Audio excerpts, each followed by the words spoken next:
जय हिंद दोस्तों, आप देख रहे हैं news Bharat 18 mega exit poll. हम बात कर रहे हैं बिहार विधानसभा चुनाव 2025 की, उस पार्टी की जिसने सीमांचल की सियासत में हलचल मचा रखी है, AIMIM। हमारे एग्जिट पोल के मुताबिक इस बार AIMIM को 6 से 8 सीटें मिल सकती हैं। क्या ओवैसी की रणनीति काम कर गई? आइए जानते हैं पूरा विश्लेषण डेटा, ट्रेंड और राजनीति की गहराई से।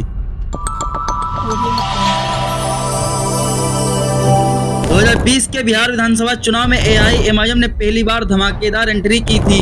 पार्टी ने 20 सीटों पर चुनाव लड़ा और 5 सीटें जीती। अमोर, बहादुरगंज, जोकीहाट, कोचाधामन और ठाकुरगंज, इन सभी सीटों का एक कॉमन फैक्टर था, मुस्लिम बहुल सीमांचल इलाका। उस वक्त AIMIM का राज्य स्तर पर वोट शेयर सिर्फ 1.3% था, लेकिन सीमांचल में यह 10 से 15% तक पहुंच गया था। और अब 2025 में हमारे एग्जिट पोल के मुताबिक पार्टी फिर से मजबूती से मैदान में है। 6 से 8 सीटों के बीच प्रदर्शन का अनुमान लगाया गया है। AIMIM की सबसे मजबूत जमीन है सीमांचल, यानी किशनगंज, अररिया, पूर्णिया और कटिहार। ये वो इलाका है जहां मुस्लिम आबादी 30 से 70% तक है और यहाँ ओवैसी की आवाज सीधे दिल तक पहुँचती है।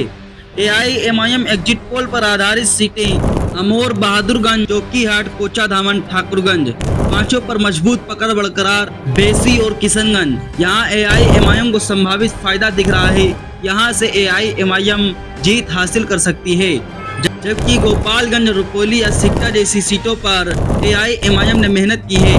कुल मिलाकर AIMIM ने इस बार लगभग 25 सीटों पर चुनाव लड़ा है, लेकिन असली लड़ाई सीमांचल की 15 सीटों पर केंद्रित है। ओवैसी की रणनीति साफ है, मुस्लिम पहचान, विकास, NDA स्टैंड। उन्होंने इस बार 2 गैर मुस्लिम उम्मीदवार भी उतारे ताकि AIMIM को सिर्फ मुस्लिम पार्टी का टैग ना लगे। मुस्लिम वोटों का एकीकरण और एंटी BJP भावना, ओवैसी का करिश्माई कैंपेन और सोशल मीडिया इफेक्ट और वोट स्लिप का फायदा, खासकर RJD और NDA के बीच। नकारात्मक फैक्टर, बी टीम का आरोप जो कांग्रेस और RJD लगातार लगाती रही है। सीमित विस्तार, पार्टी अब सिर्फ सीमांचल तक सीमित, और गठबंधन की कमी जिससे पोस्ट इलेक्शन रोल सीमित रहेगा। अगर AIMIM को 6 से 8 सीटें मिलती हैं तो ये पार्टी के लिए बड़ी राजनीतिक उपलब्धि होगी। यह साबित करेगा कि सीमांचल में ओवैसी की पकड़ अब स्थायी हो चुकी है। हालांकि यह भी सच है कि 6 से 8 सीटों से सरकार पर असर डालना मुश्किल होगा, लेकिन विधानसभा में यह एक छोटा मगर मुखर समूह जरूर बनेगा जो मुस्लिम मुद्दों पर आवाज बुलंद करेगा।